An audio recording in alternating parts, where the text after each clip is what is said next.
जब हम ये सोचते हैं तो उसमें लिखा है तन धन को साथी समझा था पर ये भी छोड़ चले जाते। जब ये तुम्हारा अपना शरीर भी तुम्हारा साथ नहीं देता, जिसको अच्छे से खिलाते पिलाते नहलाते धुलाते अच्छे से पहनाते हो कपड़े से सजाते हो, ये भी तुम्हारा साथ नहीं देता, तो सोचो साथ क्या जाएगा, कौन किसका साथी है।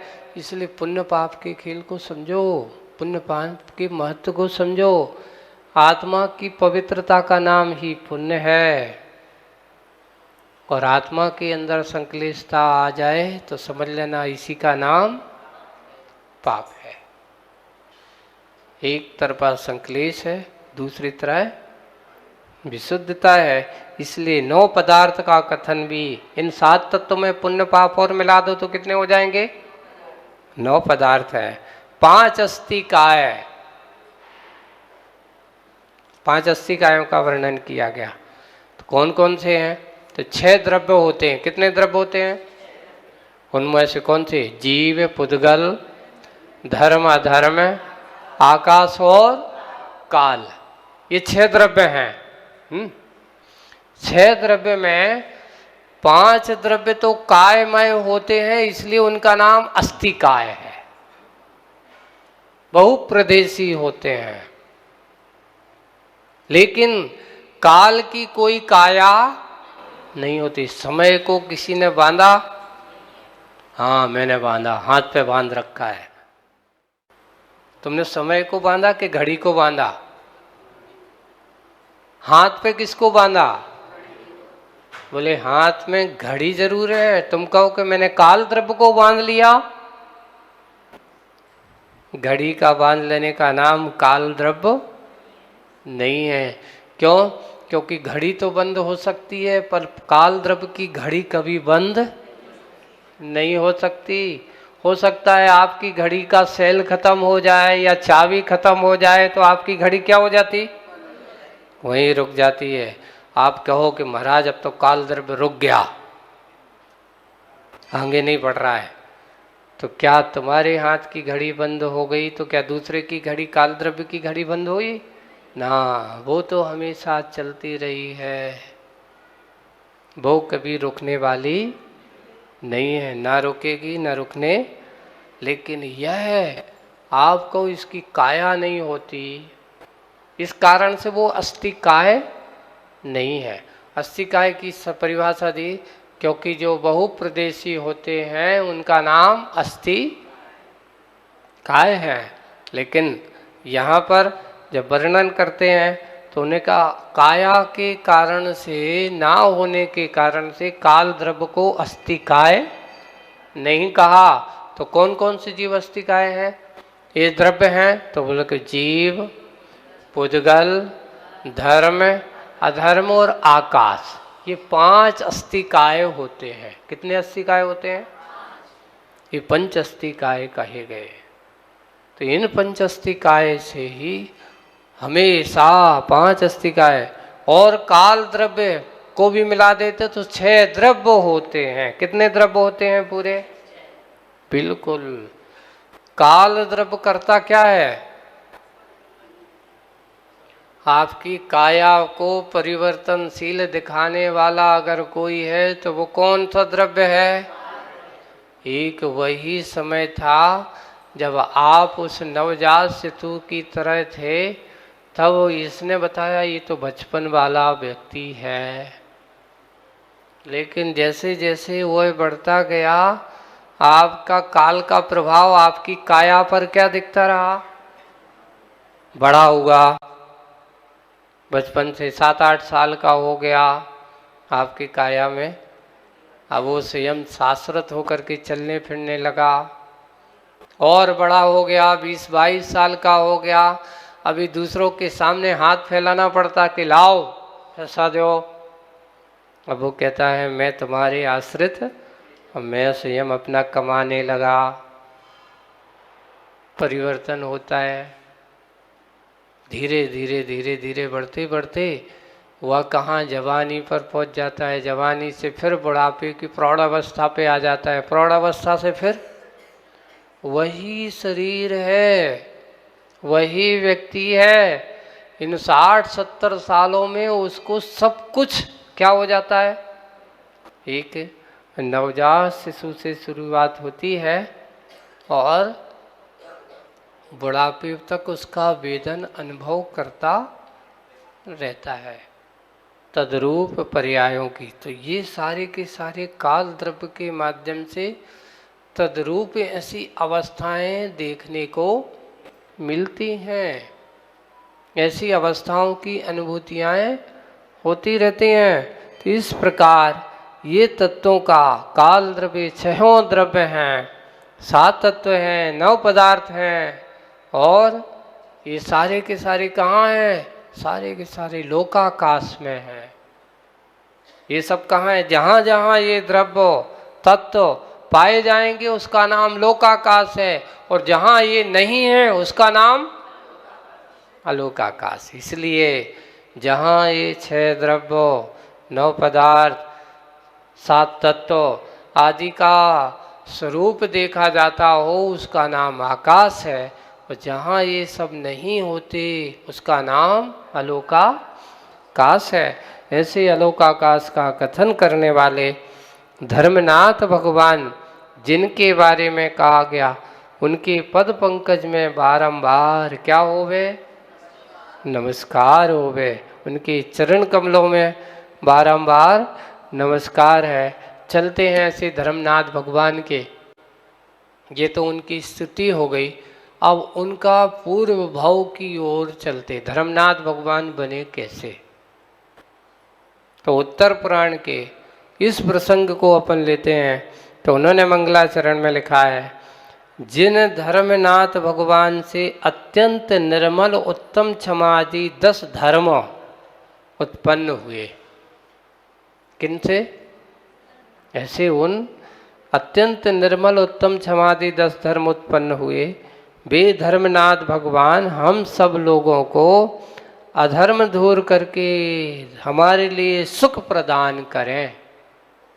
ऐसे मंगलाचरण में आचार्य गुणभद्र महाराज ने लिखा है कि वे धर्मनाथ भगवान कितने धर्म में। देखो धर्म तो वैसे एक ही है। अगर आपसे कहा जाए कि धर्म क्या है, तो हमारे आचार्य कुंद कुंद महाराज जैसे महान आचार्यों ने लिखा है, वस्तु स्वभावो धम्मो, इसका नाम है। कई लोग पूछते महाराज धर्म क्या है, तो मैं पूछता हूँ कि ये बताओ क्रियात्मक बता पूछना चाहते हो कि स्वभावात्मक पूछता है। तो उन्होंने कहा स्वभावात्मक, तो कहेंगे वस्तु स्वभावो धम्मो। जब आपसे पूछा जाए क्रियात्मक किसी का है, तो सच्चे देव शास्त्र गुरु पर श्रद्धा करने का नाम धर्म है। जीवानम लक्षणो धम्मो, ये सब क्रियात्मक है ना। अहिंसा परमो धर्मो, दया विशुद्धो धम्मो, दया से जो विशुद्ध है उसी का नाम धर्म है। ये धर्म की स्वभाव की जब बात करते हैं तो वस्तु स्वभाव धर्मो, प्रत्येक वस्तु में अपने धर्मात्मक है, कोई भी गुण धर्म से रहित नहीं है। आपका जो धर्म है वो उसका नाम वस्तु स्वभाव धर्म है। मेरे पास भी जो है वो भी वस्तु, मेरा स्वभाव तुम्हारा स्वभाव नहीं हो सकता, और तुम्हारा स्वभाव हमारा स्वभाव नहीं हो सकता। सब व्यक्ति का, सब वस्तु का, पुद्गल का धर्म अपना अलग है। कोई भी चीज है, जैसे कि आम का काम नीम नहीं कर सकती, नीम का काम उसकी, ये वस्तु स्वभाव है। जैसे जैसे है जिसका जो स्वभाव है, एक का स्वभाव कड़वापन है, एक का स्वभाव खट्टापन मीठापन है। शुरुआत में आम खट्टा होता है, धीरे धीरे वही आम फिर क्या हो जाता है, ये भी उसका वस्तु स्वभाव है, उसकी परिणतियां हैं, क्षेत्र काल की परिणतियां हैं। कि एक स्वभाव पहले ऐसा था, बाद में कैसा हो गया, ऐसा हो गया। यही जीवादि की परिणतियों के बारे में, उनके तत्व के स्वरूप के बारे में चिंतन करते हैं, तो ऐसे चिंतन की धाराएं अलग अलग होती। वही है धर्मनाथ भगवान के कहा, ये 10 धर्म जो हैं अलग अलग आचरण की दृष्टि से 10 धर्म के भेद के 10 भेद कर दिए गए हैं। उसको माध्यम बना करके वो अपने आप को विशुद्ध बनाने के लिए 10 भेद कर दिए गए हैं। वस्तु स्वभाव की दृष्टि से देखें तो धर्म तो वस्तु स्वभावो धम्मो, ये सूत्र है। वस्तु की जो स्वभाव है, जिसका जो स्वभाव, उसी का नाम धर्म है। इससे रहित कोई धर्म नहीं होता। ऐसे धर्म जिन्होंने कहा, ऐसे धर्मनाथ भगवान जो कहाँ के, तो पूर्व में कहाँ थे, तो लिखा है पूर्व धातकी खंड के, धातकी खंड द्वीप के पूर्व विदेह में। कौन से विदेह में? पूर्व विदेह में। कौन से नदी के? दक्षिण तट, सीता नदी के दक्षिण तट पर वत्स नाम का एक देश है। कौन सा नाम का? वत्स नाम का देव है। उसमें सुसीमा नामक एक महानगर है। देश में, जब देश की बात करेंगे, अब देश में जागो प्रदेश की बात आएगी, प्रदेश में फिर नगर की, जिले की बात आएगी। अलग अलग होता है ना। जब अपन पूछते हैं, जब मान लो आप कहाँ गए, अमेरिका पहुँचे, बोले कि कहाँ के हो, तो आप क्या कहते हो? भारत से आए हैं। भारत में कहाँ के हो? बोले गुजरात के हैं। गुजरात में कहाँ के हो? तो बोले कि सूरत जिले के हैं, सूरत के हैं। अच्छा, सूरत में भी कहाँ रहते हो? भटार में रहते हो। पर भटार भी बहुत बड़ा है। तो भटार में कहाँ रहते हो? बोले कि अमृत कुंज में रहता है कोई आशीर्वाद पैलेस में रहता है, और कोई कौन, कितनी सारी जगह है ना। और महाराज सबकी अलग अलग है। घर में पूरे उसमें रहते हो, बिल्डिंग में नहीं, बहुत सारे घर हैं। मेरे फलाने नंबर का फ्लैट में रहता हूँ। अब कितने संकोच होते। ये होता है धर्म का विस्तार। बाहर के विस्तार से अंदर के विस्तार को समेटता चला जाता है। ज्ञानी यही होता है, तत्वज्ञानी वही होता है। बाहर के विस्तार में अपना नहीं, अपने आप के विस्तार में जाने की कोशिश करता है। बाहर के फैलाव को समेटता समेटता समेटता समेटता अपने आप को किस न करता चला जाता है? अपने आप में स्थित हो जाए, मैं कौन हूँ। बाहर से भीतर की यात्री का नाम ज्ञानीपना होता है। तो ऐसे ही वे सीमा कहाँ रहते हैं? तो बोले कि महानगरी, सुसीमा महानगर में राजा दशरथ नाम, कितना उनका है नाम, क्या है? दशरथ राज करते थे, जो बुद्धि, बल और भाग्य तीनों से सहित थे। एक अलग नहीं थे, एक भाग से नहीं। बुद्धि, बल और भाग्य, ये 3 चीज़ें अगर जिसके पास अच्छी हो, समझ लेना उसका व्यक्तित्व तो अच्छा है। बुद्धि का अर्थ क्या? अच्छी सोच, सबके हित के बारे में सोचने वाला, इसको कहते हैं बुद्धि बल। किसी का बुरा सोचना ये बुद्धि बल का काम नहीं। हाँ, सोचता तो बुद्धि से है। किसी के आहित करने के विचार करते तो उसको बुद्धि बल नहीं कहा, उसको कहा गया ये तो व्यक्ति जो दूसरों का अहित करता हो, उसका अहित कैसे होगा? बुद्धि का दुरुपयोग है। तो बुद्धि, और शरीरवाद में फिर कहा, उन्होंने कहा बल, शरीर का उसके पास शारीरिक क्षमताएं अच्छी हैं, शरीर से संपन्न है, विद्याओं से संपन्न है, बड़े बड़े राजाओं महाराजाओं को परास्त करने में समर्थ है, इसलिए वो बलशाली भी था और साथ साथ भाग्यशाली भी था। भाग्यशाली का अर्थ क्या?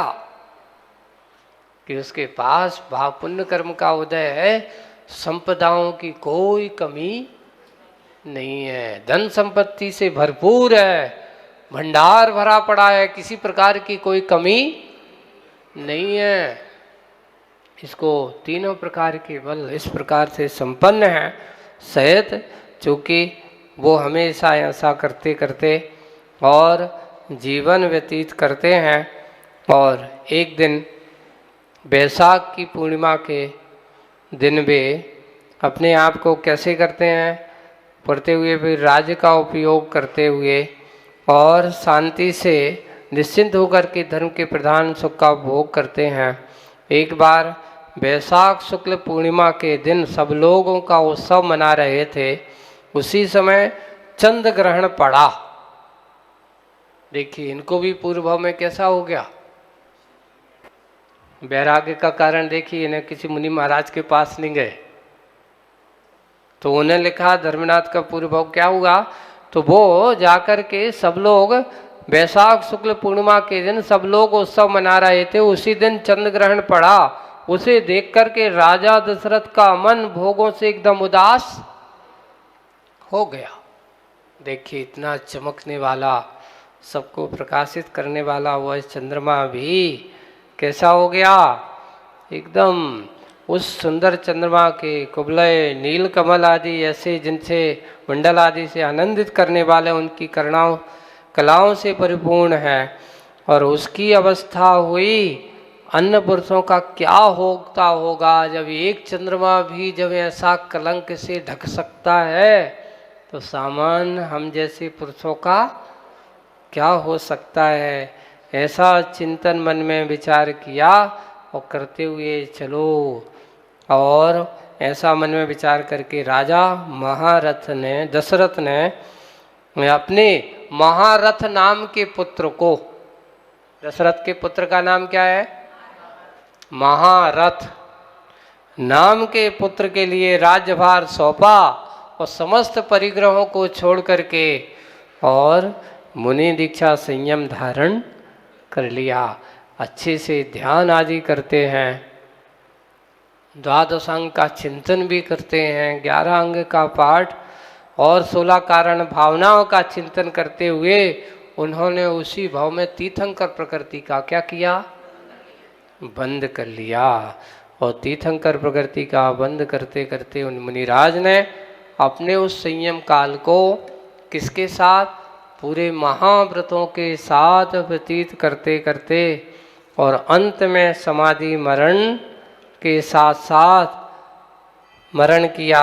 आगे का क्या हुआ, आगे की कथा अपन सुनेंगे बाद में, आज बार इतना ही, क्योंकि आज का समय अपना पूरा हो गया। बोलिए धर्मनाथ भगवान की।